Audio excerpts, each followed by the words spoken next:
Good morning and welcome to the Monte Vista Unitarian Universalist congregation on another beautiful Sunday morning. We're having a good string of Sundays. Love it. Lily mentioned that all of her musical choices this morning are from composers from the Ukraine. So thank you. It's great. Announcements. Be sure to read the ones that come out Thursday. I believe they've been retitled from announcements to our community connection. And we are trying to shorten them up. They are, some of the items are being moved to our webpage. So please follow that link and see what what magic he has done for us. Upcoming items, there's the new and renew UU class today at 2 o'clock on Zoom. Can we contact you, Reverend Maggie, for the Zoom link? So let that be known. We also have Reverend Maggie's installation coming up in a few weeks. Debbie Skirto is handling that process. If you want to join in, give her a call and connect with her, and I'm sure there's something we can all do.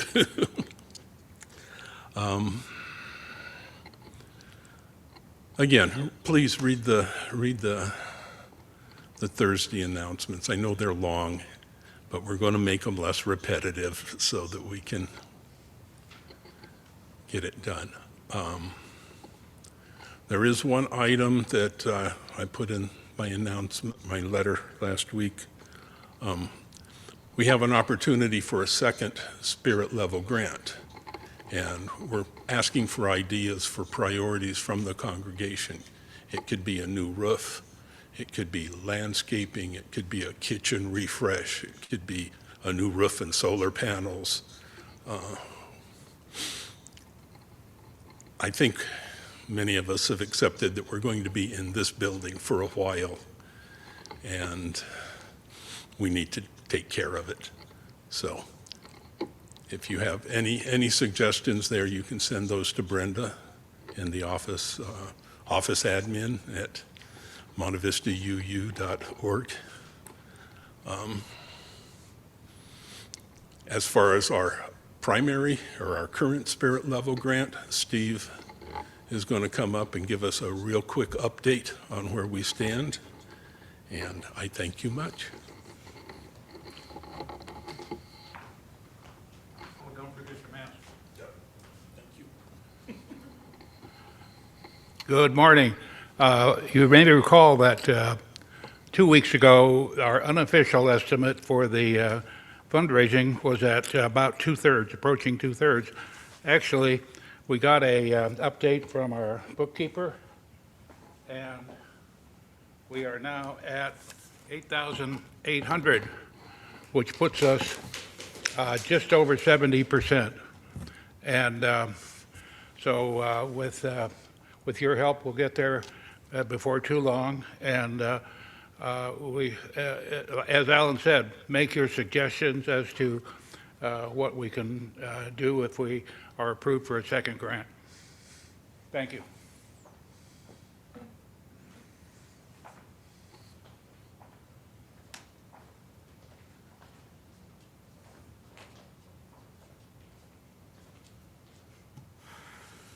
Good morning, everyone, and warm welcome.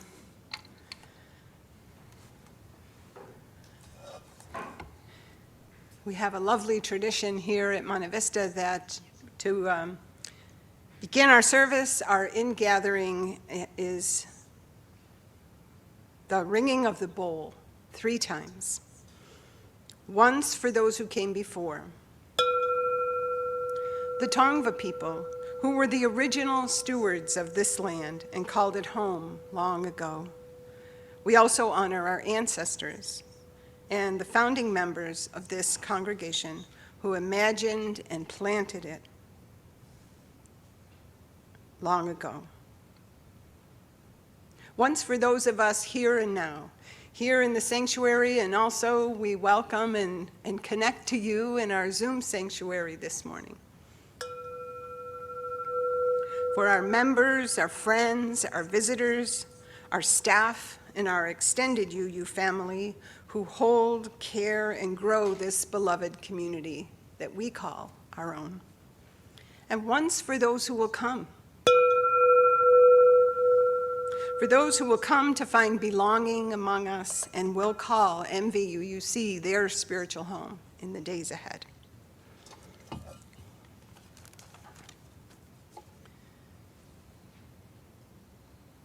I invite us all, whether you're here in the sanctuary or at home, if you'd like to stand, we're going to sing together our opening song, Spirit of Life. We'll sing it through in English first and then in Spanish. And sing out.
Before you sit down, Alan, I've invited our board president, Alan Worley, to come and light our chalices for us this morning.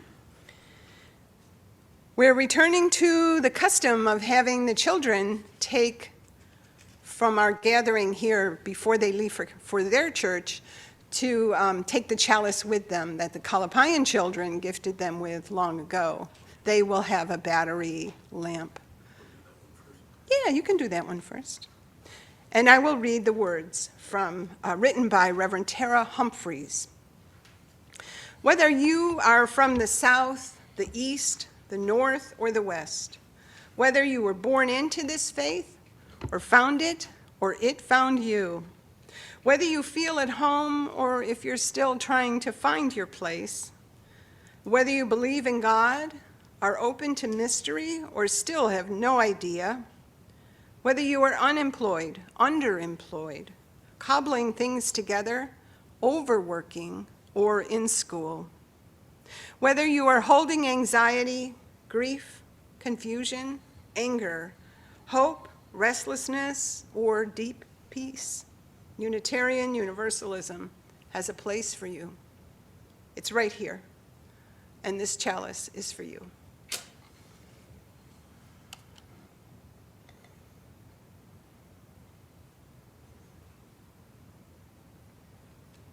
Thank you, Alan.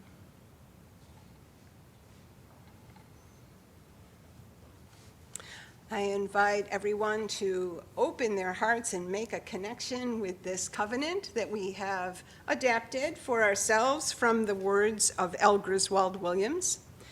If you will recite those words with me as soon as Lily gets them up. We'll speak our covenant. Here they are. Love is the doctrine of this congregation. The quest of truth is its sacrament, and service is its prayer. To dwell together in peace, to seek knowledge and freedom, to serve the world in fellowship, to the end that all souls shall grow in harmony with the divine. Thus do we covenant with each other. Thank you. And now I invite our Director of Lifespan Religious Exploration, Robert, up for our wisdom tale for today. It's entitled, Sustaining the Tree of Life.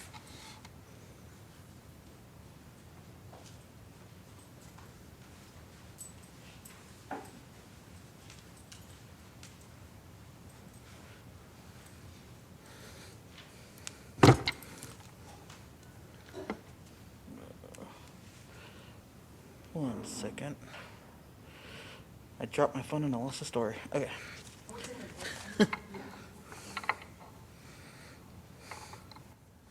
So this is Sustaining the Tree of Life by Lynn, Gardner. The tree stood in the middle of the village. Its trunk was so large that it took 6 people holding hands to reach around it.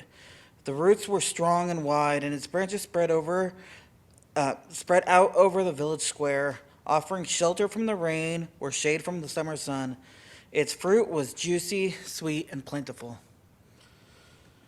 The people of the village loved the tree. Children played beneath it and climbed in its branches.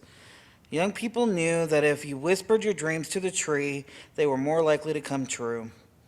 People who proclaimed their love or friendship for one another beneath its branches found their relationships to be nourishing, and elders discovered that their sweetest memories could be counted on when they were near the great tree.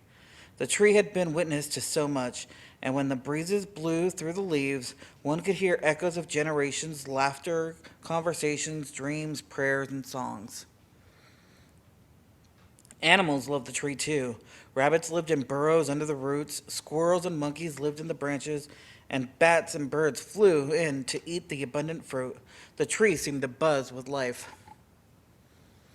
One day, a traveling merchant arrived in the village. He rested in the shade and ate 2 pieces of delicious fruit.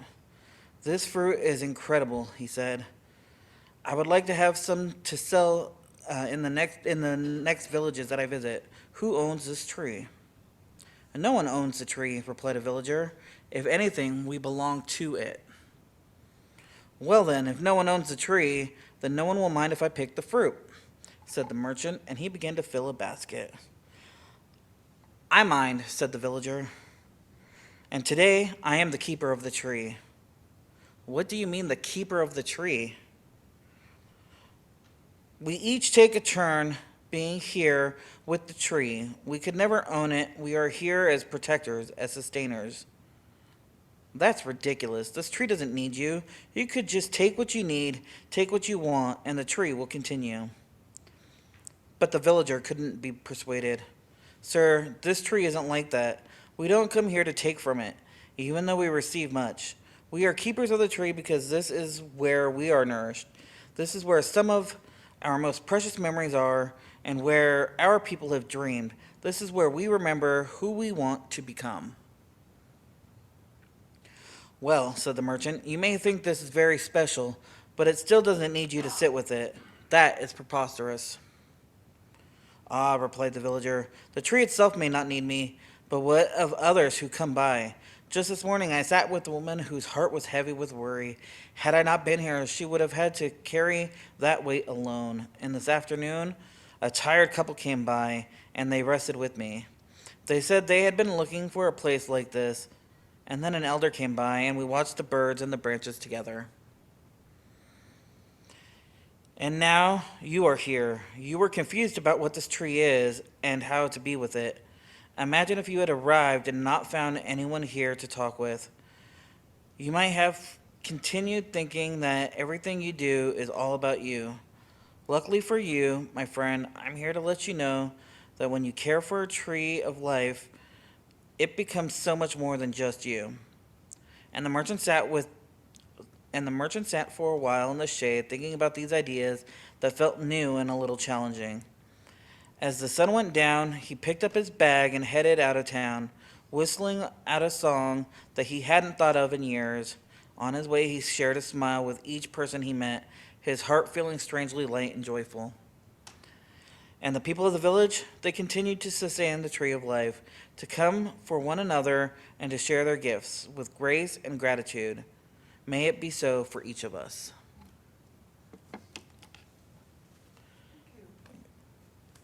Thank you. Do we have anybody with us? No, we don't have any children today, so we'll have to save the new song. Oh, we don't have any in the sanctuary. In the sanctuary, yeah, they'll probably be you're gonna online. meet with them online? Yeah. Oh, I great. have to go and get that. Okay, we'll get that set up. Do you want to take the chalice and you can show it to them on your Zoom? Yeah, that's great. Thank you for doing that. Thank you. And we won't sing you out this week. Yeah. Yeah, Robert and I have been in some conversation about finding a new song to dismiss the children with. So we're trying a couple new ones. In fact, Lily came to me and said, want to write a song together and see how we do. So that's still in process. And we're going to try some new different songs and see which one the children like. And I might have them consult me with the lyrics too. So it'll be fun. We'll build something together.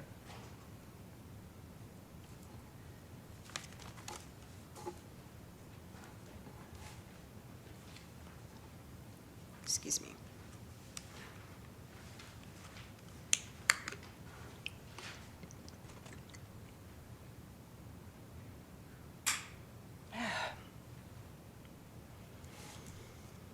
Reverend Ellen Johnson Fay writes in her offertory words, reading number 675 in our hymnal, that the offering is a sacrament of the free church. Her words help us to understand that it is a holy and honorable spiritual practice for us to govern and support our religious community and keep it thriving by ourselves, to offer our compassion to our neighbors and donate to help them to thrive, and to nourish this place where we live out our shared values for justice in community. Every week, we lift up the spiritual value of generosity by taking an offering for the ministries of this church, one of which is the donation of non-perishable foods for the Beta Center at Inland Valley Hope Partners. Our offering basket is here on our altar, and it is to be filled with your gifts. becomes filled with the evidence of our generosity. It's our harvest, gathered in every week to feed and nourish hungry souls. So I invite you to come forward with your gifts, or to take the time now to donate online from the link that I'd like to ask Lily to put in the chat box for those folks that are joining us from the Zoom sanctuary. Or you can mail in your check here to our address in Montclair. Our community's offering will now be gratefully given and received. By turning our attention to the rejoicing and the brokenness of others, we're brought to a fresh engagement with the needs of our world. We engage this ritual to represent our shared carrying of the burdens and the blessings that each of us bring. Today, I will pour the water of our tears and the tears of so many as our sign of hope and witness for the nation of Ukraine.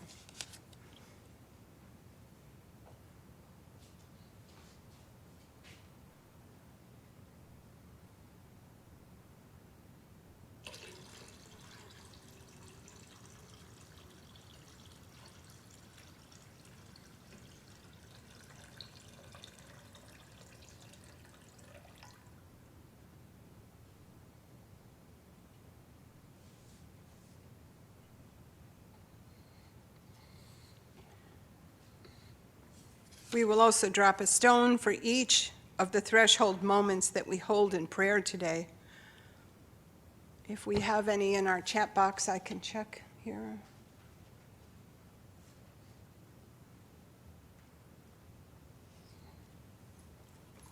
Okay, I don't see any yet. If anyone is viewing online and you have either a joy or a sorrow that you'd like to share with the congregation, please go ahead and put it in the chat box and I can read it here.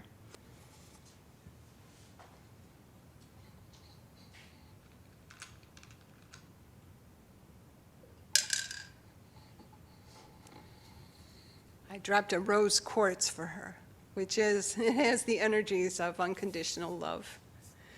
I invite you to remain seated and peaceful as we sing together, and the lyrics should be on the screen.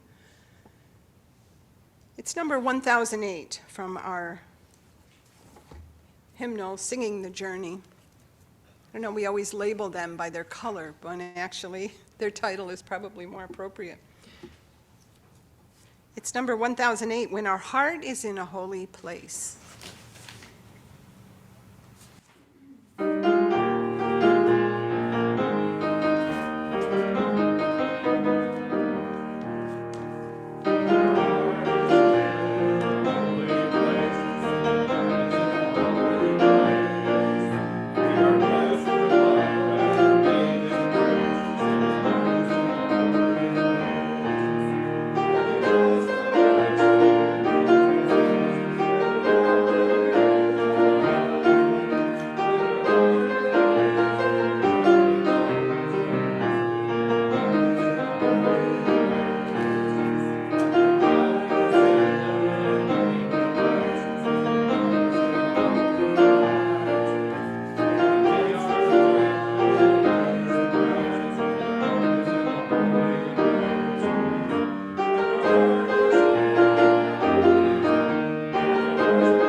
together with courage.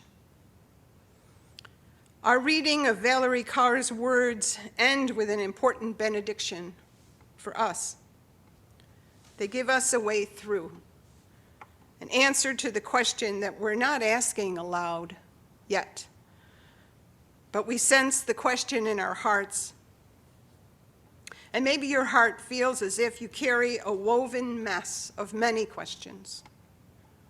What is going to happen next? When will things begin to turn around? And how can I make a difference? We feel unease and sense it as an ache or a clenched jaw. I've noticed a stirring of a fearful, complex thoughts all knotted together. Strands of compassion and anger and provocation, just enough to prevent deep sleep, all balls of string in the heart, heartstrings. The strings we feel are tied to our faith, but they're sourced in our shared communal traumas.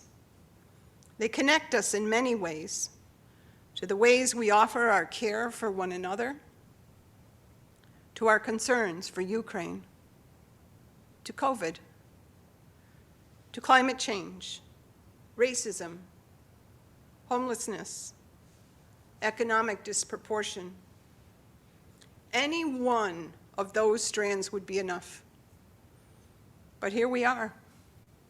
Here we are, finding our sea legs and holding the rails, and promising we will be extra kind to ourselves and to one another as we find the best path through. Because Robert Frost has taught us long ago that going through is the best way out. You might hear yourself in these few lines from his 1915 poem, A Servant to Servants. By good rights, I ought not to have so much put on me, but there seems no other way. Lynn says one more steady pull ought to do it. He says the best way out is always through. And I agree to that, or insofar as that I can see no way out but through. Least ways for me, and then they'll be convinced. But we are in the midst of such tender times, and we can sense the cumulative nature of the upheaval everywhere, in our shared lives, in the voices of the media, in the moments that we emerge from any spiritual practice that we can capture. And please do continue to capture them whenever you can. We grab for the heartstrings to relieve the ache, and we give them a tug, hoping that just like pulling on the string of a light fixture, we'll be able to see the way through soon.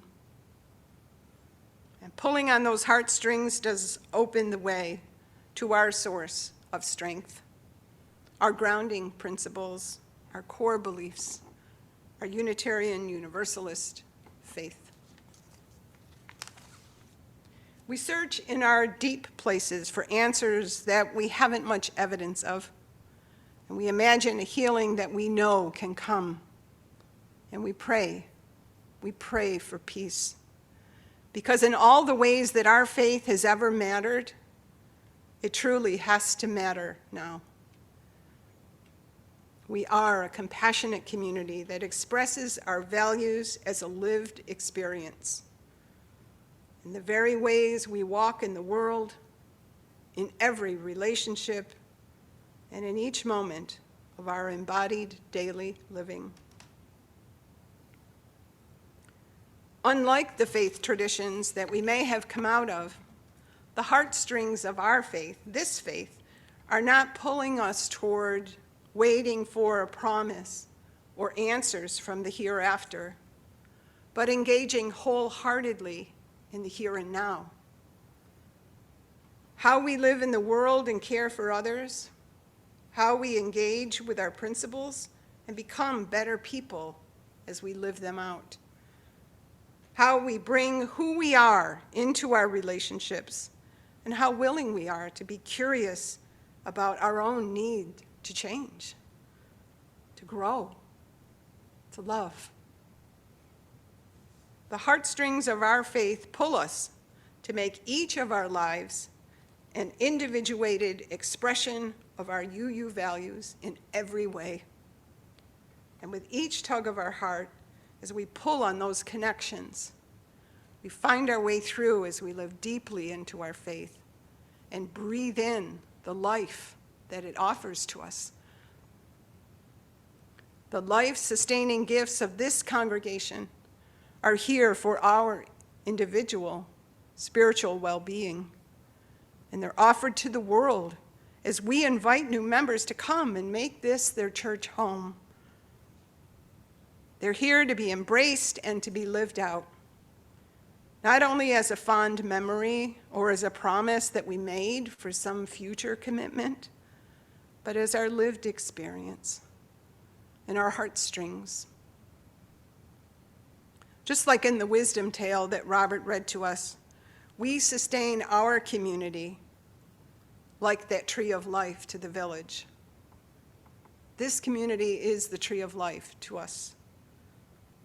And we do that by those heartstrings that connect us to the strength that our faith brings into our lives. We see them spelled out for us on the back of our order of service. We share our children's promises each week now. But let's look at them on the back for those of you here. Let's read them aloud for those who are in the Zoom. Our Zoom sanctuary don't have this. The electronic version of the order of service only contains the inside, but we should change that and put these. I've decided to post that every week, not just on the weeks when we have a multi-gen service, because they touch our hearts in a different way. Maybe that child we once were can say yeah to these things. Let's read them together. Number 1, respect all people. Number 2, offer fair and kind treatment to all. 3, yearn to accept and learn about ourselves, others, and the mystery. 4, grow by exploring what is true and right in life. 5, believe in our ideas and act on them.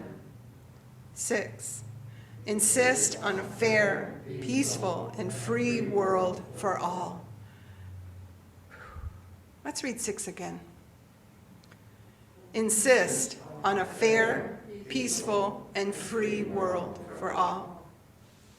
And 7, value our home, earth, which we share with all living things.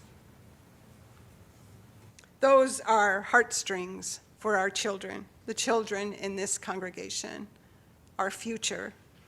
We can be very proud that our children don't need to look and read them. They know them by heart and can recite them. I think that's wonderful.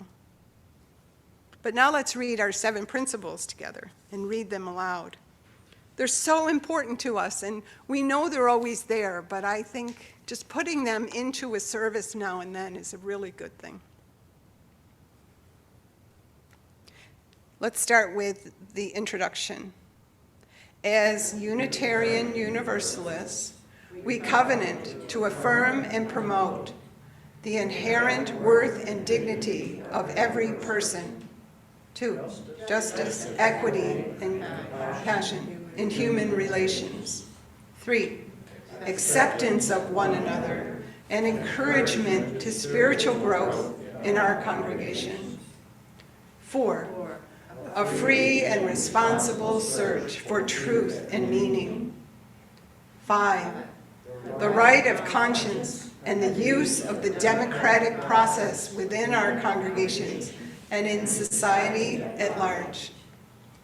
6, the goal of world community with peace, liberty, and justice for all.